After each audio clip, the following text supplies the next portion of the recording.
¿Alguna vez te has preguntado por qué la lujuria tiene tanto poder sobre la mente y el alma, incluso en personas de fe? Jesús lo dejó claro cuando dijo: pero yo les digo que cualquiera que mira a una mujer y la codicia ya ha cometido adulterio con ella en el corazón. Mateo 5:28. Esta advertencia no es solo sobre deseos pasajeros, sino sobre una guerra silenciosa que ocurre dentro de nosotros. La lujuria no empieza en el cuerpo, sino en el pensamiento, y desde ahí puede contaminar todo lo que somos. Hoy revelaremos 3 secretos bíblicos sobre la lujuria que rara vez se predican desde el púlpito. Te mostraremos cómo identificar su raíz espiritual, cómo afecta tu relación con Dios y qué pasos concretos puedes tomar para romper su dominio. ¿Estás listo para entender lo que Dios tiene reservado para ti más allá del deseo? Desde el primer susurro en el Edén, la humanidad ha sido tentada por aquello que parece placentero a los ojos, pero que es destructivo para el alma. El pecado de la lujuria no comienza con el cuerpo, no inicia con una mirada, ni siquiera con un deseo expresado. Su origen es mucho más sutil, más silencioso y más profundo. Comienza como una sombra en el pensamiento, un susurro persistente que no grita, pero que insiste. Y lo más peligroso de esa voz es que no suena mal, suena lógica, suena atractiva, suena como tú. Jesús fue tajante al respecto cuando dijo: pero yo les digo que cualquiera que mira a una mujer para codiciarla ya ha cometido adulterio con ella en su corazón. Mateo 5:28. Esta declaración no es exagerada ni simbólica. Es una advertencia directa que revela el poder invisible que tiene la lujuria sobre el alma humana. No es casualidad que la lujuria opere en secreto. Se disfraza de deseo natural, se oculta detrás de necesidades no resueltas. Se camufla como un anhelo legítimo de conexión. Pero su verdadera esencia no es carnal, sino espiritual. Es un espíritu que busca establecerse como dueño del corazón, desplazando a Dios en el lugar más íntimo del alma. Y cuando se le permite quedarse, no tarda en contaminar todo lo que toca: pensamientos, decisiones, relaciones, incluso la percepción de uno mismo. El apóstol Pablo, en su carta a los Gálatas, habla de las obras de la carne, entre las cuales menciona explícitamente la fornicación, la impureza y la lascivia. Gálatas 5:19. No lo hace para crear una lista moral, sino para señalar síntomas de un mal más profundo: un corazón desconectado del espíritu. Muchas personas creen que luchar contra la lujuria es simplemente cuestión de voluntad, de evitar imágenes o de practicar autocontrol. Pero eso es como poner una curita sobre una herida que nunca ha sido desinfectada. La lujuria, cuando no es reconocida como lo que realmente es, un espíritu invasivo, se vuelve un huésped silencioso que se acomoda en la rutina del creyente. No se manifiesta siempre con escándalos. A veces se disfraza de fantasía inofensiva, a veces de coqueteo sutil, otras veces de relaciones toleradas que no honran a Dios, pero se justifica con frases como: todos somos humanos, o Dios conoce mi corazón. Y sí, Él lo conoce, pero también sabe cuando el corazón ha sido contaminado y ya no responde a su voz. En el libro de Génesis, cuando el pecado entra en el mundo, lo hace de la mano de una sugerencia visual. La serpiente no obligó a Eva, solo le mostró una posibilidad. Y vio la mujer que el árbol era bueno para comer y que era agradable a los ojos y árbol codiciable para alcanzar la sabiduría. Génesis 3:6. La palabra clave ahí es codiciable. Lo que se codicia se convierte en una obsesión interna antes de convertirse en una acción externa. Ese es el patrón de la lujuria. No irrumpe de golpe. Se va construyendo en el silencio de los pensamientos que no se entregan a Dios. Y una vez que se fortalece, comienza a exigir espacio, decisiones, tiempo, energía. Pide que se le sirva. Y cuando el alma le cede ese lugar, entonces ya no es solo un pensamiento impuro, es un altar al deseo. Lo más alarmante es que este espíritu puede convivir con una vida aparentemente espiritual. Hay quienes predican mientras batallan en secreto. Hay quienes oran, pero sus pensamientos están presos de imágenes y recuerdos que nunca fueron entregados a Cristo. Hay quienes sirven en la iglesia, pero su intimidad está gobernada por la lujuria y no por el amor. Esto no es una condena, es un llamado a despertar. Jesús no vino a maquillar el pecado, vino a destruirlo desde la raíz. Pero para que algo sea destruido, primero debe ser expuesto. Mientras la lujuria opere en las sombras, seguirá creciendo. Pero cuando es sacada a la luz, comienza a perder su poder. Efesios 5:11 dice: no participen en las obras infructuosas de las tinieblas, sino más bien denúncienlas. La estrategia del enemigo no es empujarte al abismo de inmediato, sino acostumbrarte poco a poco a vivir lejos de la presencia de Dios. Y una de sus herramientas favoritas es la lujuria, porque sabe que mientras tu mente esté atrapada en deseos desenfrenados, tu espíritu estará desconectado del Padre. Es imposible servir plenamente a Dios mientras está esclavizado internamente por pensamientos no purificados. Jesús lo expresó con claridad: nadie puede servir a dos señores. No podéis servir a Dios y a las riquezas. Mateo 6:24. Aunque hablaba del dinero, el principio es el mismo. El corazón no puede tener dos tronos.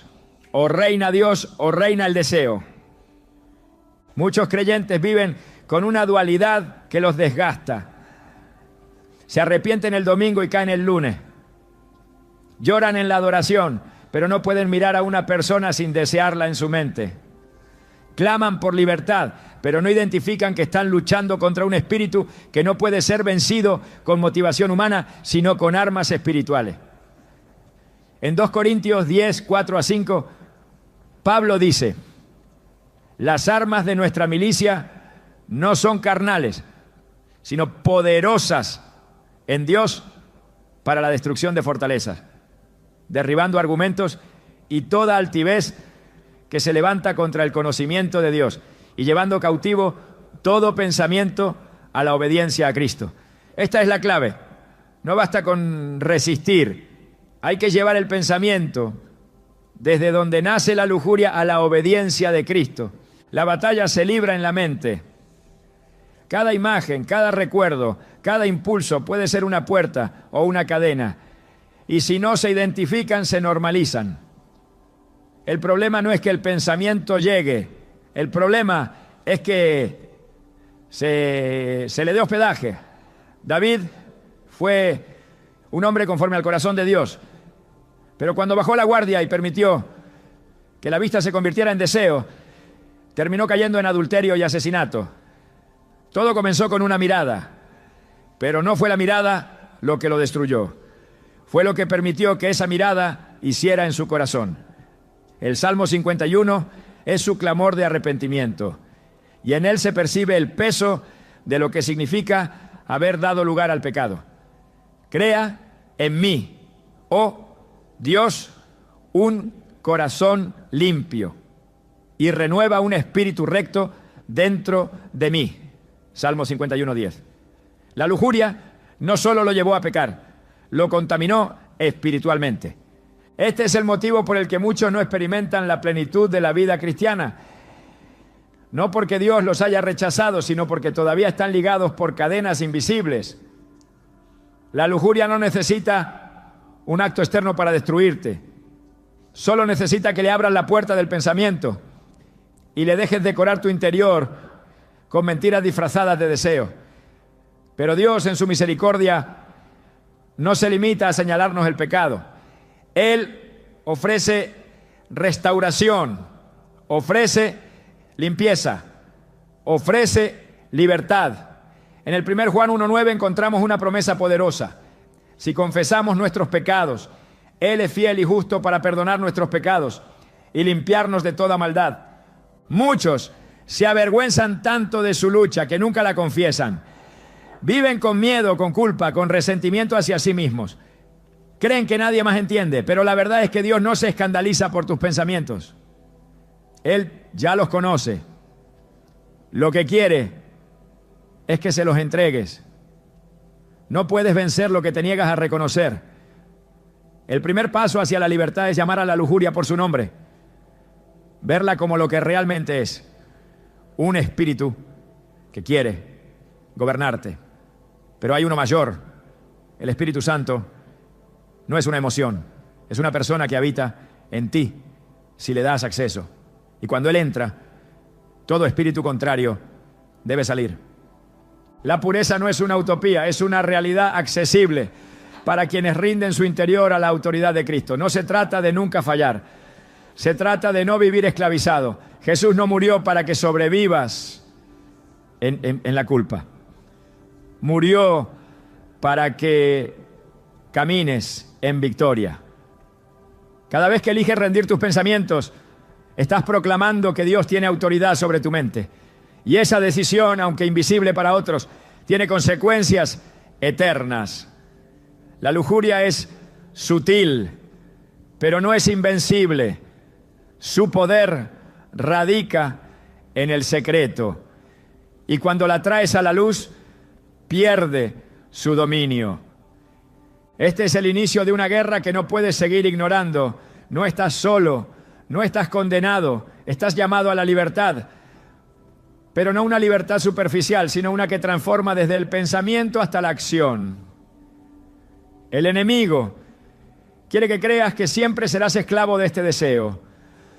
Pero la voz de Dios dice: a los que creen en mi nombre les he dado potestad de ser hechos hijos de Dios. Juan 1:12. Y los hijos no son esclavos, son herederos de una vida en santidad, en victoria, en plenitud. Es hora de cerrar la puerta al huésped silencioso. Es hora de permitir que la verdad de Dios invada cada rincón de tu interior. Porque la pureza no es una opción imposible. Es un derecho que te fue comprado con sangre. Y si Cristo ya pagó el precio, no tienes que vivir atado. La lujuria no es amor. Y esa distinción, aunque obvia a simple vista, se vuelve confusa cuando el alma está hambrienta y el corazón desorientado. Uno de los engaños más peligrosos que el enemigo ha sembrado es hacer que la lujuria parezca amor, que la necesidad se sienta como conexión y que la carencia sea confundida con deseo. Pero cuando se despoja de toda apariencia emocional, la lujuria se revela como lo que realmente es: una búsqueda desesperada por llenar un vacío que no puede ser colmado por otro ser humano. En su esencia, la lujuria intenta usurpar el lugar del amor de Dios. Presenta una alternativa inmediata, carnal y efímera a lo que solo el Creador puede entregar de forma verdadera y duradera. Por eso destruye, porque promete intimidad, pero solo deja vacío. Ofrece consuelo, pero engendra vergüenza. Pretende ser un camino hacia la satisfacción, pero conduce a la esclavitud. El alma que no ha sido saciada por el amor divino inevitablemente buscará sustitutos. Y entre todos los falsos consuelos, la lujuria es uno de los más eficaces para desviar a la persona de su propósito espiritual. La Biblia enseña que Dios es amor, no que tiene amor. Su naturaleza misma es amar. En el 1 Juan 4:16 se afirma: Dios es amor, y el que permanece en amor permanece en Dios y Dios en él. Esto significa que todo amor genuino tiene su origen en Dios, y todo lo que no procede de él, aunque parezca amor, es una distorsión. La lujuria no nace del amor, no busca el bien del otro, no honra, no protege, no edifica. En lugar de eso, consume. Reduce al otro a un objeto. Cambia la entrega por apropiación y la comunión por dominio. Su impulso no es dar, sino poseer. Y en ese cambio de intención se revela su verdadera raíz espiritual. Es una corrupción del diseño divino, un eco distorsionado del amor perfecto. Jesús habló con claridad sobre el corazón humano cuando enseñó que del corazón salen los malos pensamientos, los homicidios, los adulterios, las fornicaciones. Mateo 15:19. La lujuria no es un accidente de la biología, es una consecuencia del desorden interno. Es la manifestación de una necesidad no resuelta que busca una respuesta equivocada. El alma fue creada para vivir en plenitud con su Creador. Cuando esa comunión se interrumpe, cuando el hombre deja de beber de la fuente de agua viva, inevitablemente irá a cavar cisternas rotas que no retienen el agua, como denuncia el profeta Jeremías. Me dejaron a mí, fuente de agua viva, y cavaron para sí cisternas rotas que no retienen agua. Jeremías 2:13. Esa es la imagen perfecta de la lujuria. Una cisterna rota que no sacia, pero que se sigue buscando. La necesidad de amor no es el problema. Fue Dios mismo quien depositó en el ser humano el anhelo de pertenecer, de unirse, de amar y ser amado. El problema comienza cuando se intenta satisfacer esa necesidad fuera del marco que Dios ha establecido. El corazón, en su fragilidad, puede ser fácilmente engañado por impresiones momentáneas, por impulsos no filtrados, por emociones no gobernadas por el espíritu.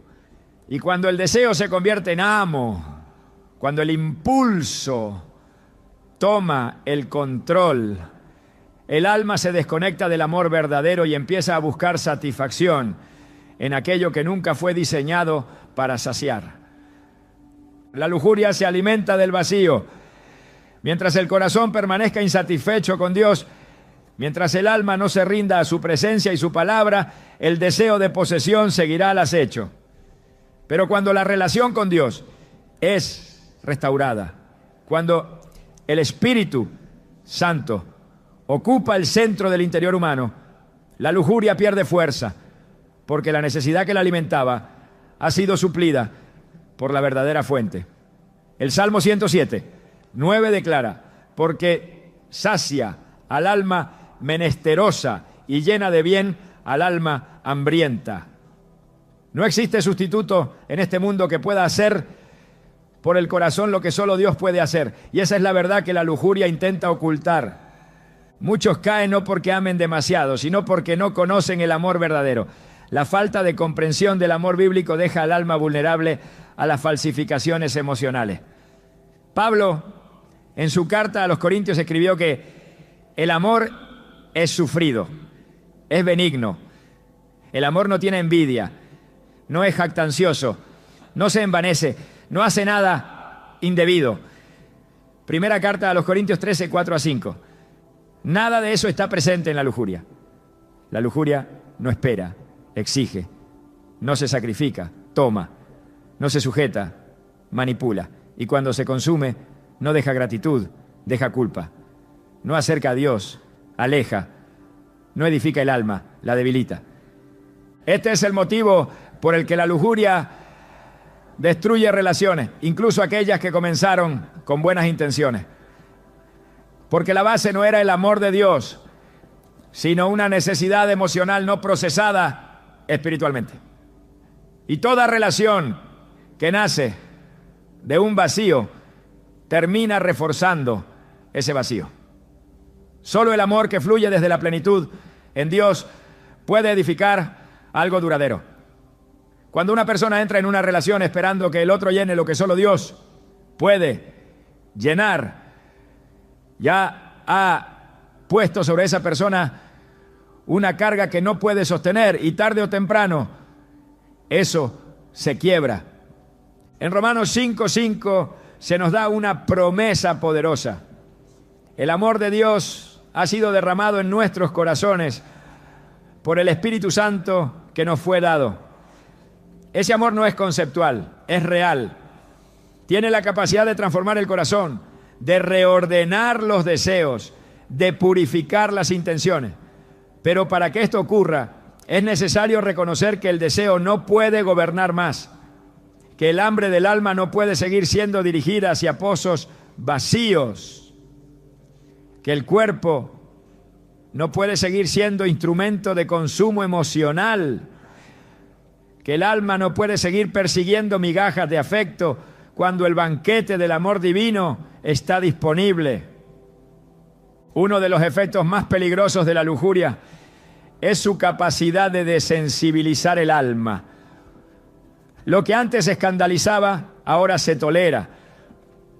Lo que antes se rechazaba, ahora se racionaliza. Y ese proceso de adormecimiento espiritual es uno de los mayores logros del enemigo.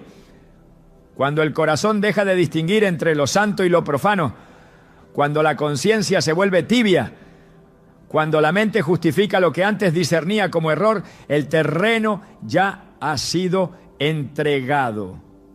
Por eso Pablo exhorta en Romanos 12:2. No se conformen a este mundo, sino transfórmense por medio de la renovación de su mente para que comprueben cuál es la buena, agradable y perfecta voluntad de Dios. La mente debe ser renovada porque el corazón solo puede amar correctamente cuando piensa correctamente. El pensamiento dominado por el espíritu da lugar a afectos ordenados. Y esos afectos se traducen en decisiones que honran a Dios. La lujuria, al contrario, introduce confusión en el pensamiento, distorsión en el afecto y destrucción en la acción. Es un fuego que comienza en la imaginación y termina por consumir la integridad. Proverbios 6, 27 a 28 lo expresa con fuerza. ¿Tomará el hombre fuego en su seno sin que sus vestidos ardan? ¿Andará el hombre sobre brasas sin que sus pies se quemen? Nadie se acerca a la lujuria sin llevarse quemaduras. Lo que el alma necesita no es un deseo saciado, sino un corazón transformado. Lo que el alma busca no es contacto físico, sino comunión espiritual. Y esa comunión solo puede establecerse cuando el amor verdadero ha echado raíces, cuando el alma ha sido saciada con el amor de Dios. La lujuria ya no tiene terreno fértil donde crecer, la mente se eleva, el corazón se estabiliza, el cuerpo se ordena, el caos interior es reemplazado por paz, el desorden es sustituido por dirección y la esclavitud da paso a la libertad.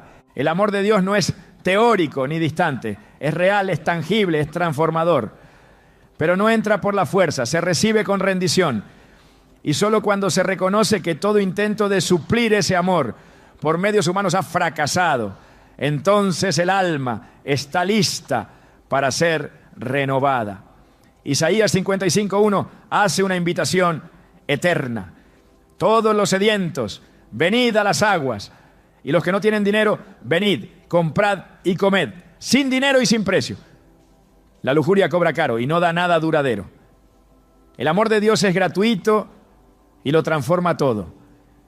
Existen patrones invisibles que se repiten con exactitud milimétrica de una generación a otra, sin ser detectados a simple vista. El alma hereda más que rasgos físicos o tradiciones culturales.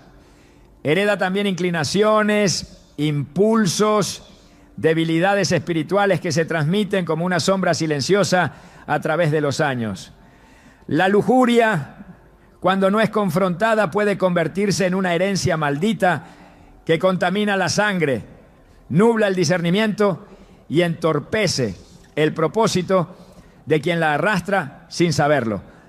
Muchos no entienden por qué luchan con pensamientos que no sembraron, deseos que no pidieron, impulsos que no encajan con su fe. Pero la raíz de esta lucha puede estar sembrada en una historia familiar no resuelta, en un pecado antiguo que nunca fue confesado, en una puerta abierta que nunca fue cerrada. En el libro del Éxodo, Dios declara una verdad espiritual que, aunque difícil de aceptar, no puede ser ignorada. Porque yo soy Jehová tu Dios, fuerte, celoso, que visito la maldad de los padres sobre los hijos hasta la tercera y cuarta generación de los que me aborrecen. Éxodo 25. Esta afirmación no es una sentencia caprichosa, sino una revelación del principio de transferencia espiritual. Cuando un pecado se normaliza dentro de una familia, cuando no hay arrepentimiento genuino ni ruptura espiritual, el terreno queda preparado para que esa maldición se perpetúe. No se trata de una repetición mecánica, sino de un condicionamiento espiritual que moldea la inclinación del corazón desde temprano. La historia de David y su descendencia ilustra con claridad el efecto destructivo de la lujuria no confrontada. David, un hombre conforme al corazón de Dios, fue debilitado por su deseo al punto de cometer adulterio con Betsabé y ordenar la muerte de su esposo.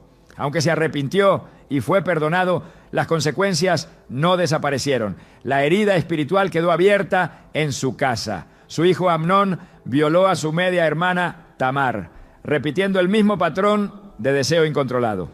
Absalón, el otro hijo, reaccionó con odio y asesinato. Y más tarde se rebeló contra su padre, sumiendo a la familia real en el caos.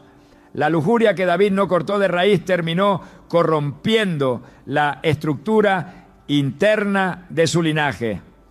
Segunda de Samuel es un testimonio silencioso de cómo el pecado no tratado se convierte en un río que arrastra a los descendientes. Estas repeticiones no son coincidencia, son advertencias espirituales.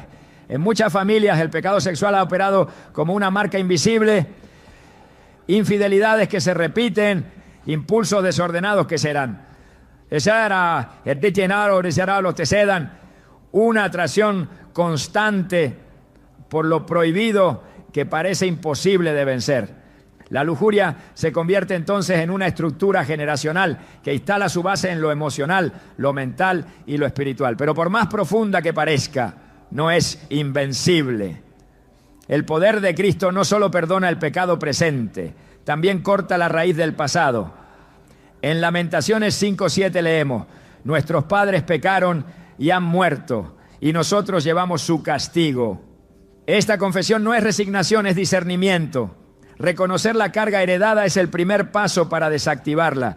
El propósito de Dios para cada vida no depende de la historia de la familia, pero sí puede verse obstaculizado por las cadenas que esa historia deja si no se rompen en oración, confesión y consagración. Muchos sienten que su avance espiritual se detiene sin explicación, que sus pensamientos están saturados por imágenes impuras que no alimentaron voluntariamente, que sus decisiones emocionales están marcadas por la inestabilidad o el deseo constante de validación a través del contacto físico. Todo esto puede tener su origen en una transferencia espiritual no reconocida. Efesios 6:12. Recuerda que nuestra lucha no es contra carne ni sangre, sino contra principados, contra potestades, contra los gobernadores de las tinieblas de este siglo.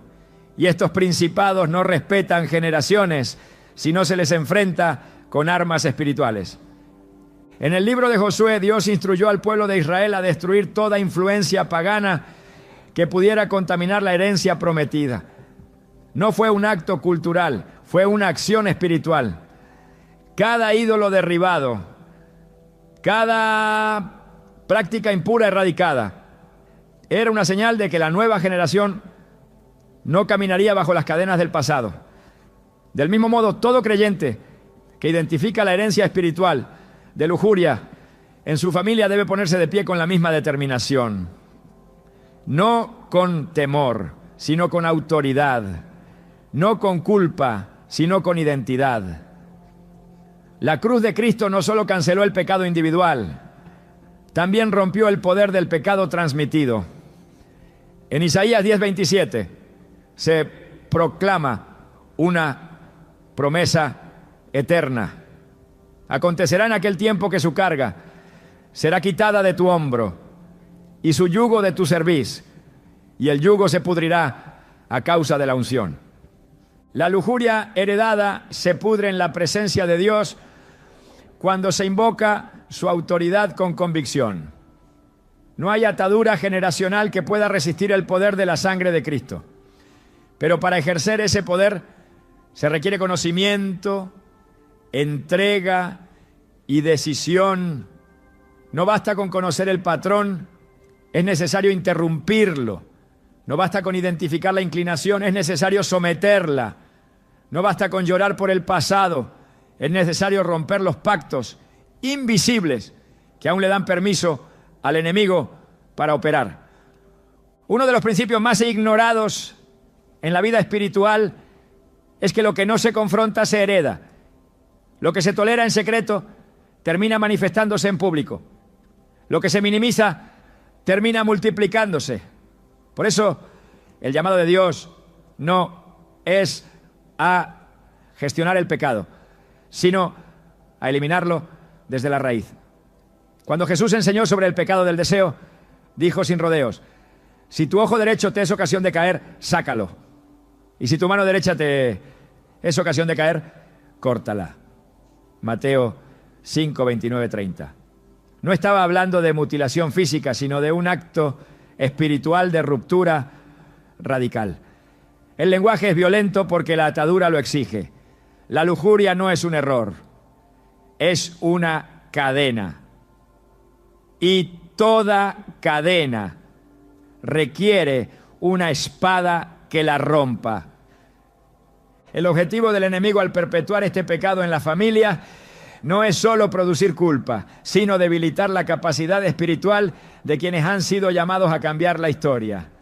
Si logra contaminar a una generación con deseo impuro, logra neutralizar su autoridad, distorsionar su identidad y detener su avance.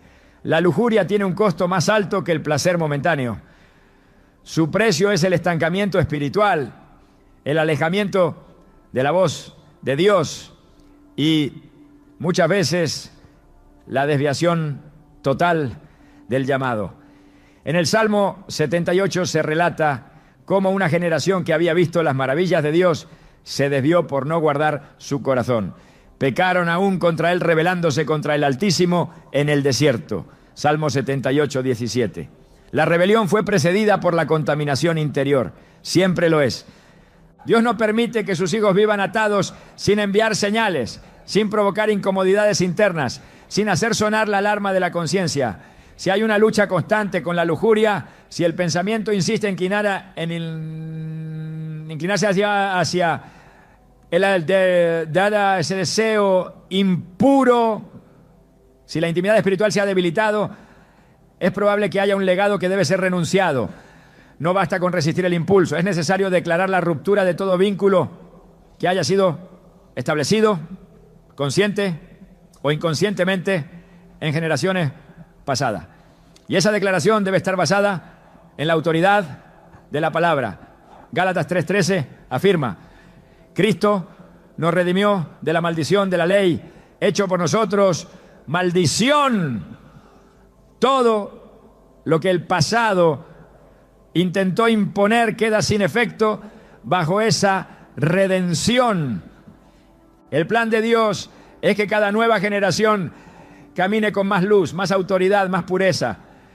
Pero para que eso ocurra, alguien debe decidir que con él o con ella se rompe la repetición, que el ciclo termina aquí, que lo que fue tolerado por otros no será aceptado ahora, que el cuerpo ya no servirá como vehículo del pecado, sino como templo del Espíritu Santo, que la mente ya no será un campo de batalla abierto, sino un altar exclusivo para el pensamiento de Cristo. Filipenses 2:5 declara: haya pues en vosotros este sentir que hubo también en Cristo Jesús. Y en Cristo no hubo lujuria, solo amor perfecto, puro, santo, entregado. Dios no llama a los perfectos, llama a los disponibles, llama a los decididos, llama a los que están dispuestos a mirar hacia atrás, identificar la raíz y luego mirar hacia adelante con una decisión irrevocable. No repetir la historia. Y esa decisión no solo afecta al individuo, afecta a sus hijos, a su entorno, a sus generaciones futuras. La pureza no es solo un estado personal, es una herencia que se construye con convicción y se protege con obediencia. Si el pecado puede transmitirse, cuánto más la santidad. Si la lujuria puede corromper una familia, cuánto más la consagración puede restaurarla. Lo que comienza en el corazón de uno puede transformar el destino de muchos. Y ese es el poder que está en tus manos si decides no cargar más con lo que otros dejaron pendiente. Las puertas que otros abrieron, tú puedes cerrarlas. Las cadenas que otros ignoraron, tú puedes romperlas. Los pactos que otros firmaron con su silencio, tú puedes anularlos con tu obediencia. Dios está buscando corazones que se levanten no solo por sí mismos, no, sino por los que vendrán. Y cuando encuentra uno, hace cosas que trascienden el tiempo y la sangre, porque su fidelidad alcanza hasta 1000 generaciones de los que lo aman y guardan sus mandamientos. La lujuria ha florecido en los rincones donde la verdad ha sido silenciada. No en el mundo, donde ya se espera que el pecado sea celebrado, sino dentro de aquellos espacios donde debería ser confrontado con la palabra, discernido, en epunen el acorilo, el espíritu guayarito y arrancado de raíz. Las iglesias llamadas a ser columnas de la verdad han caído muchas veces en una pasividad peligrosa. Se ha enseñado sobre el amor, sobre la prosperidad, sobre la gracia, pero poco se ha dicho con autoridad sobre los pecados que corroen en secreto, que deforman la identidad y debilitan el carácter espiritual del creyente. La lujuria no ha sido ignorada por error, sino por una estrategia más sutil. El miedo a incomodar, el deseo de complacer, el afán de retener audiencias. Y esa omisión ha tenido consecuencias profundas. Cuando se deja de predicar lo que hiere la carne, se deja también de sanar lo que enferma el alma. La palabra de Dios no fue dada para entretener al oyente, sino para transformar al pecador. Y esa transformación no ocurre cuando se suaviza lo que el cielo ha declarado urgente. En 2 Timoteo 4, 3-4, Pablo anticipa una realidad que hoy se manifiesta con crudeza, porque vendrá tiempo cuando no sufrirán la sana doctrina, sino que teniendo comezón de oír, se amontonarán maestros conforme a sus propias concupiscencias y apartarán de la verdad del oído y se volverán a las fábulas. El silencio sobre la lujuria no es una falta de conocimiento, es una respuesta a esa comezón. Se predica lo que agrada, no lo que libera. El peligro no está solo en el pecado que se comete, sino en el que se normaliza. Cuando una congregación evita hablar del poder destructivo de la lujuria, está dejando a sus miembros vulnerables ante un enemigo que no tiene misericordia. No se trata de moralismo ni de legalismo, sino de protección espiritual. En Ezequiel 3:18, Dios responsabiliza al atalaya que no advierte al impío de su mal camino. Si yo dijere al impío, de cierto morirás, y tú no le amonestares ni le hablares. El impío morirá por su pecado, pero su sangre demandaré de tu mano. El silencio del púlpito no es neutro, es culpable. La lujuria no necesita ser celebrada públicamente para operar con eficacia.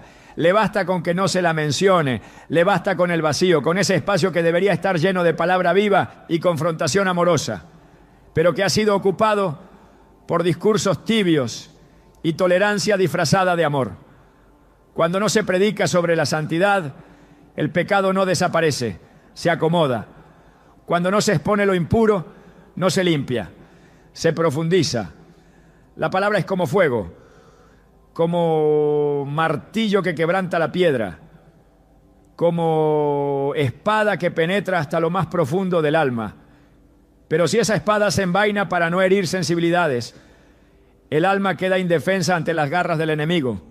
No hay avance en la vida espiritual sin confrontación, no hay crecimiento si lo que está mal no se corrige. Jesús no evitó hablar del deseo impuro. Lo hizo con una claridad que aún hoy incomoda. Cualquiera que mira a una mujer para codiciarla, ya ha cometido adulterio con ella en su corazón. Mateo 5, 28. No dejó espacio para suavizar la verdad. No dio margen para la interpretación cultural o el relativismo emocional.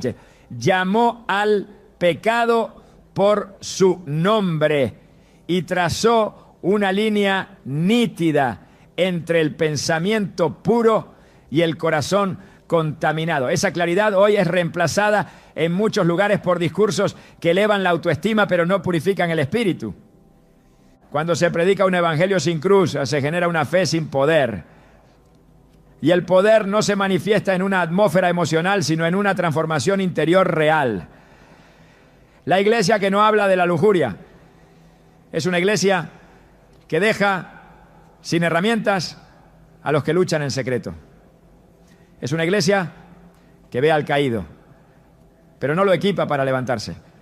Es una iglesia que alimenta la apariencia, pero descuida la raíz. Jesús no vino a maquillarnos, vino a limpiarnos. Y esa limpieza solo se produce cuando la verdad, por dura que parezca, es proclamada con valentía y con dirección divina. El apóstol Pablo fue claro al instruir a los creyentes sobre la vida en el Espíritu. En Gálatas 5:24 afirma: los que son de Cristo han crucificado la carne con sus pasiones y deseos. Crucificar no es suavizar, no es ignorar, es matar, es llevar al pecado a la cruz y dejarlo allí. Pero ¿cómo alguien puede crucificar lo que no se le ha enseñado a reconocer como enemigo? ¿Cómo puede alguien vencer la lujuria si nunca ha oído una predicación que la identifique como destructiva, que la desenmascare como obstáculo, que la revele como el veneno que seca la raíz de la comunión con Dios? El silencio es cómodo, pero el silencio también es cómplice. Donde no hay verdad, hay permisividad. Y donde hay permisividad, el pecado crece sin resistencia.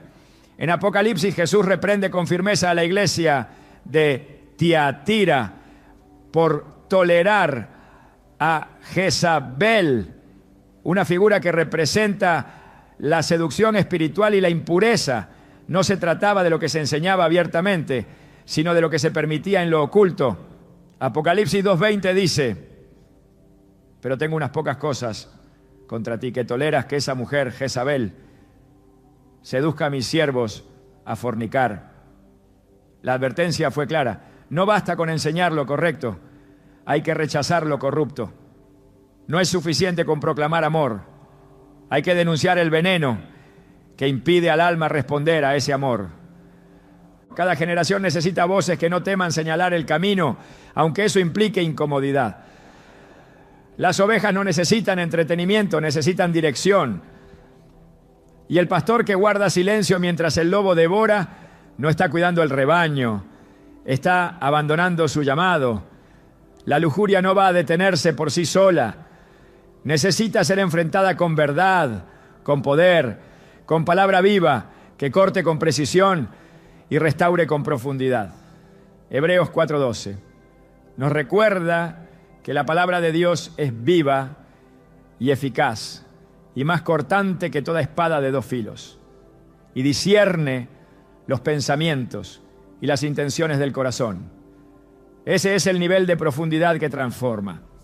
Esa es la clase de enseñanza que limpia, no la que halaga la superficie, sino la que penetra en lo oculto y lo purifica. El creyente que vive atrapado en la lujuria y nunca escucha una palabra que lo confronte está siendo alimentado a medias. No se trata de condenar, sino de advertir. No se trata de herir, sino de sanar. No se trata de crear temor, sino de despertar conciencia. La gracia de Dios no cubre lo que el hombre no está dispuesto a exponer. No borra lo que se sigue practicando en secreto. Tito 2:11-12 afirma que la gracia de Dios se ha manifestado enseñándonos que, renunciando a la impiedad y a los deseos mundanos, Vivamos en este siglo sobria, justa y piamente. Esa gracia instruye, no adormece. Corrige, no consiente. Dios está llamando a su iglesia a recuperar el mensaje completo. No uno parcial, adaptado al gusto del oyente, sino uno fiel, alimentado por el fuego del Espíritu y no por la opinión popular. La restauración no llega a través de estrategias modernas, sino por la predicación sin adulterar, por la verdad dicha con amor pero sin concesiones, por una enseñanza que toca las heridas con manos firmes, no con guantes de algodón, porque el alma necesita cirugía, no caricias superficiales.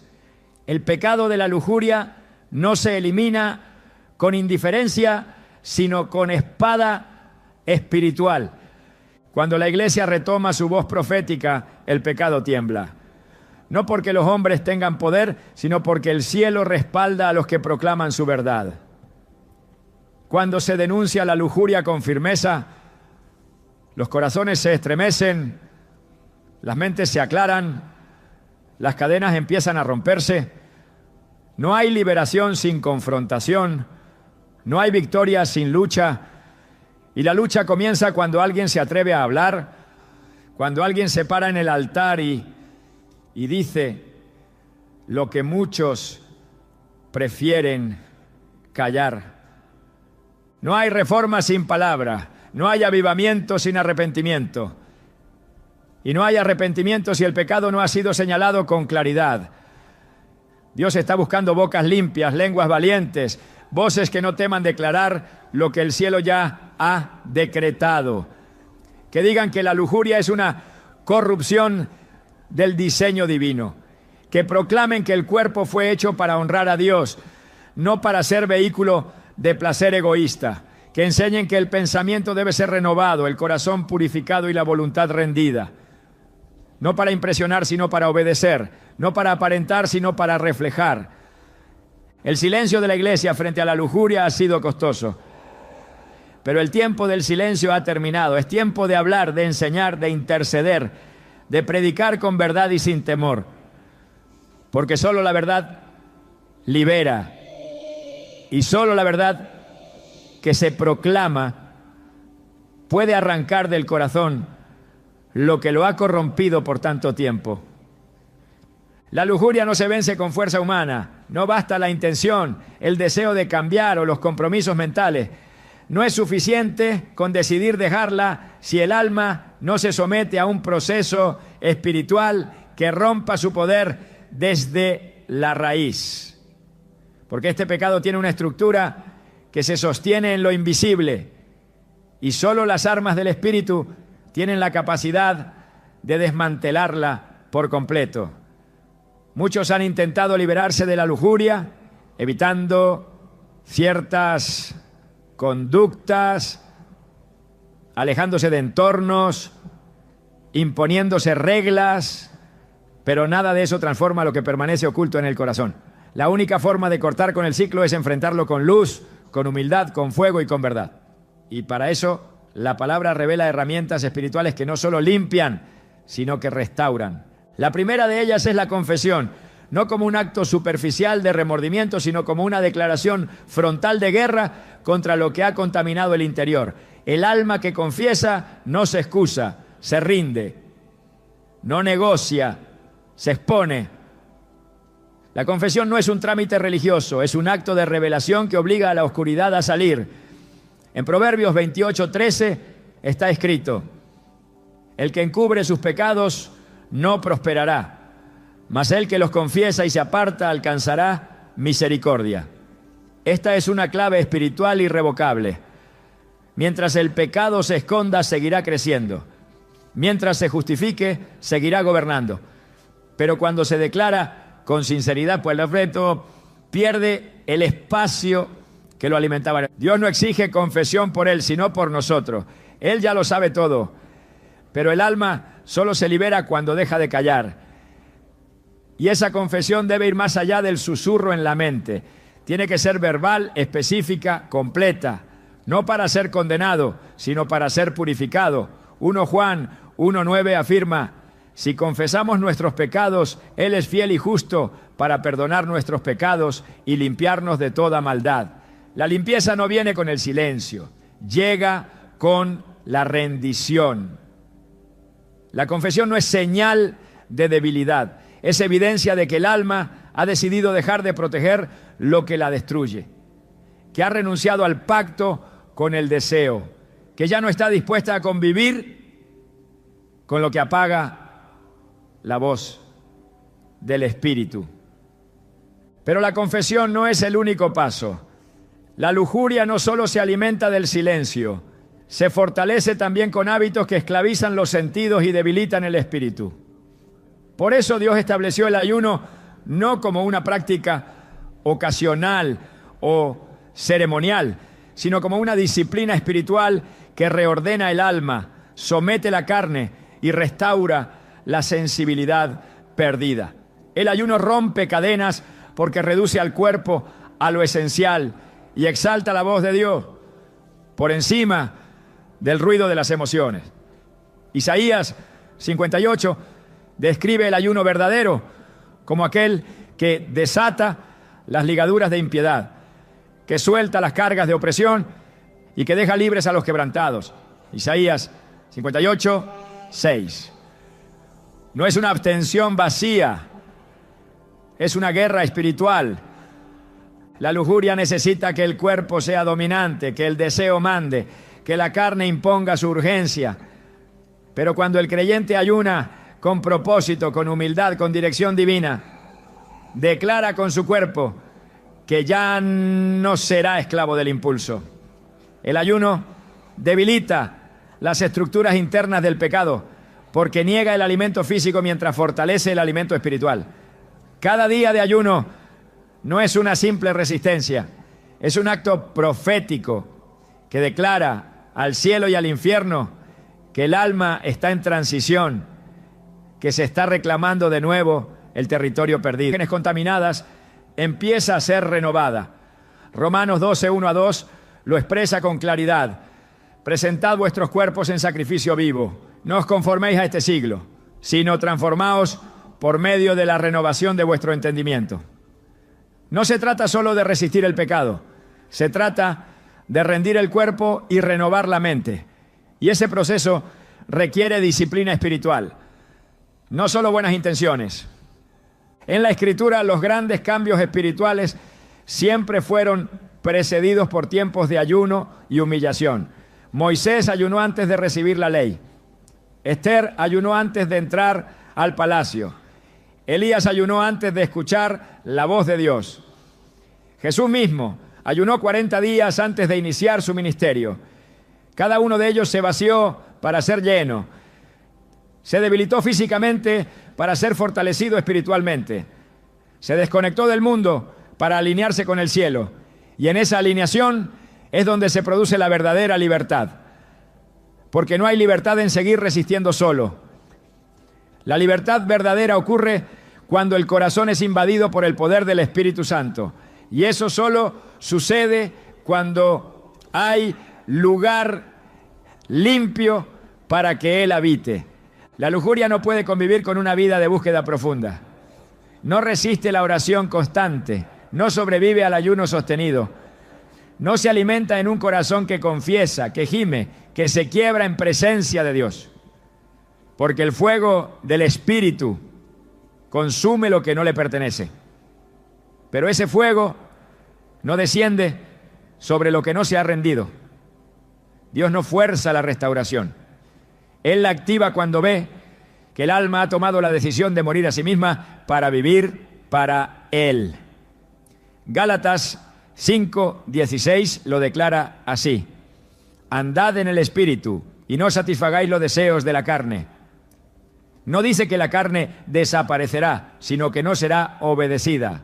Y eso es lo que el ayuno produce: un alma que manda y una carne que se sujeta. Muchos no han vencido la lujuria porque no han dejado de justificarla, porque no han vaciado su alma delante de Dios, porque no han rendido su cuerpo en sacrificio voluntario.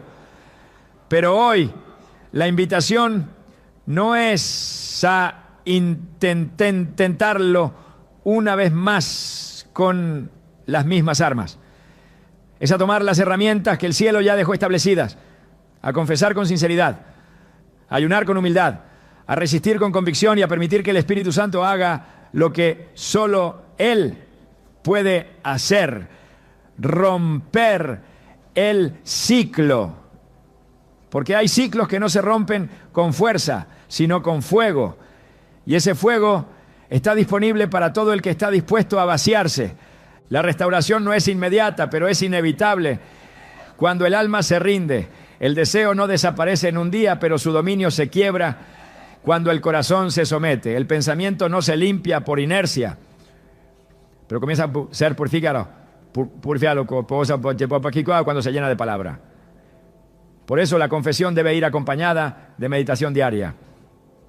El ayuno debe estar alineado con oración constante, porque no se trata solo de dejar de pecar, sino de construir una nueva estructura interior donde el espíritu tenga control absoluto.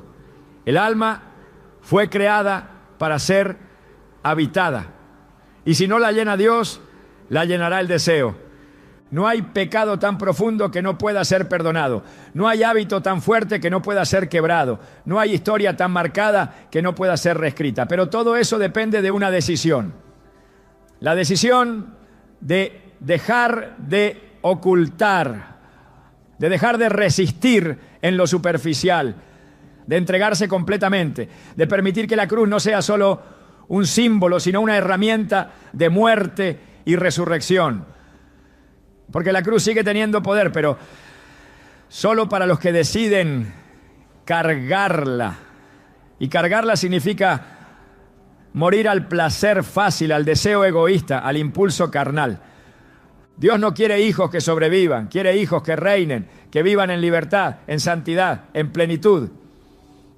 Y esa vida está al alcance de todo el que diga con el corazón: estoy listo para rendirme.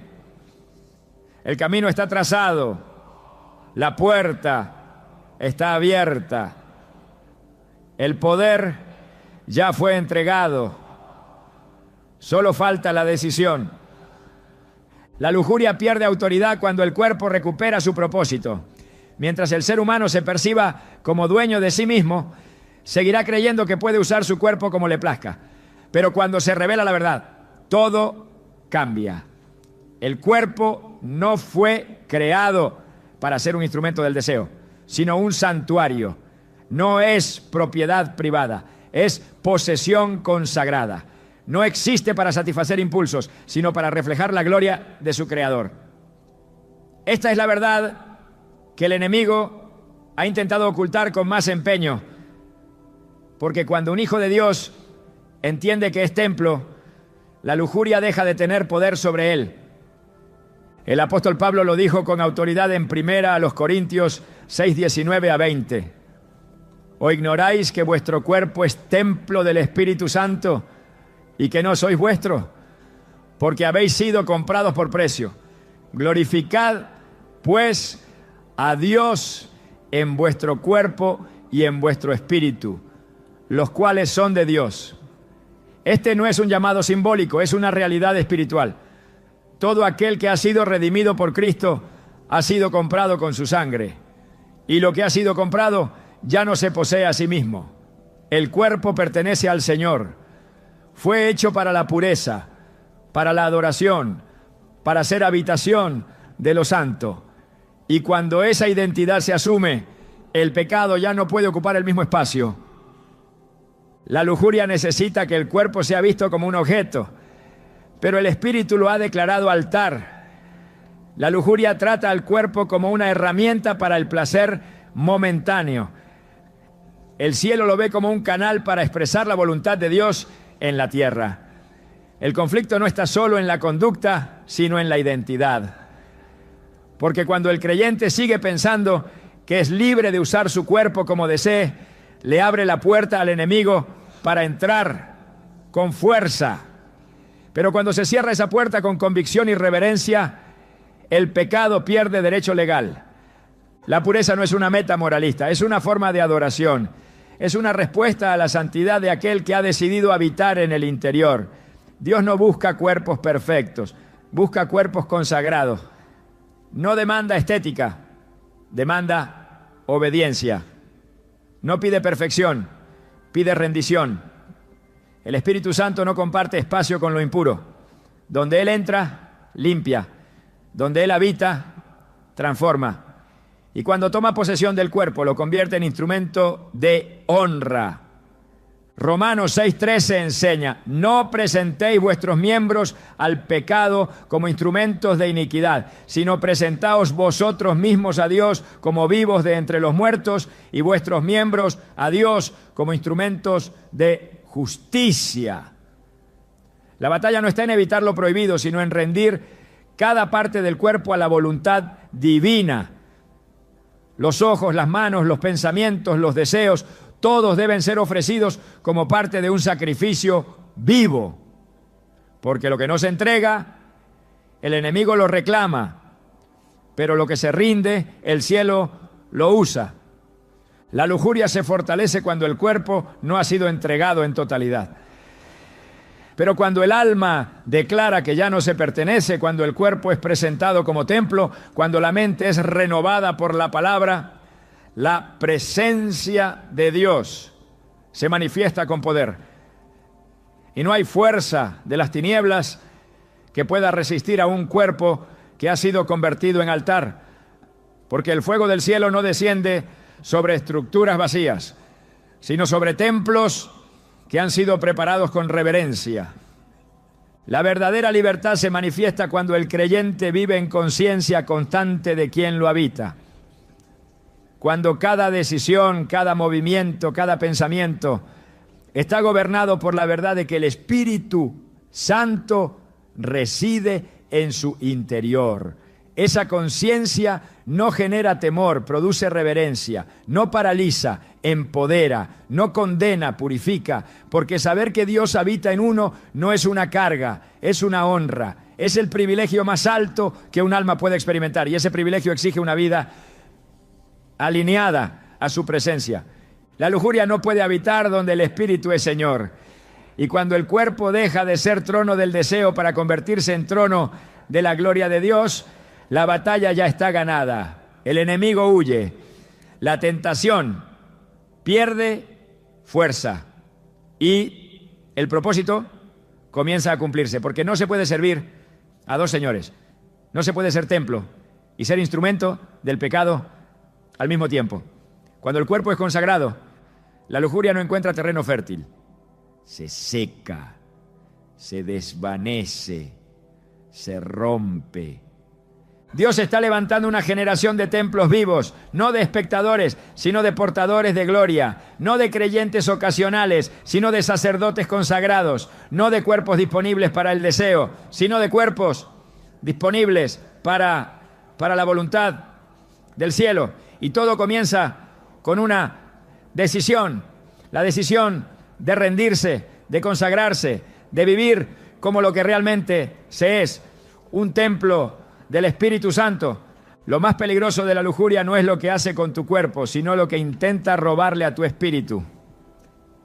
Porque detrás del deseo distorsionado se esconde una estrategia precisa: distraerte del destino que Dios escribió para ti antes de que nacieras. Ese es el verdadero objetivo del enemigo. No solo corromper tu conducta, sino alejarte de la gloria para la que fuiste creado. Y esa gloria comienza cuando el corazón deja de mendigar afectos y se atreve a caminar en la plenitud de quien ya ha sido amado desde la eternidad. La batalla contra la lujuria no es solo una lucha por pureza, es una guerra por visión. Porque el que vive atrapado en el deseo pierde la capacidad de ver con claridad lo que el cielo ha preparado. El alma se nubla, la fe se apaga, el oído espiritual se cierra y sin visión el pueblo perece. Pero cuando el deseo deja de gobernar, cuando el alma es liberada, cuando la carne se somete, entonces los ojos se abren y la voz de Dios vuelve a resonar con fuerza en lo profundo. no para condenar, sino para llamar, no para acusar, sino para restaurar. Dios no quiere hijos que simplemente eviten pecar. Quiere hijos que avancen, que edifiquen, que conquisten lo que les ha sido prometido. Y eso solo será posible cuando el corazón deje de mirar hacia lo prohibido y se enfoque en lo eterno. La lujuria empuja hacia abajo, pero el espíritu siempre eleva, siempre dirige hacia la verdad, siempre alinea con el propósito. Hoy no termina una lucha, hoy comienza una restauración, una que no se basa en esfuerzos humanos, sino en la gracia que transforma desde dentro. La lujuria no define quién eres, Dios ya lo hizo. Y lo que Él declaró, ningún pecado tiene poder para borrar.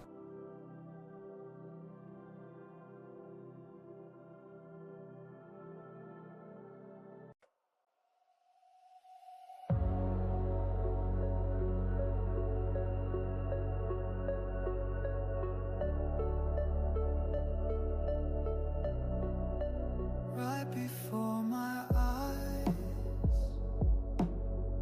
the revolutions in your mind,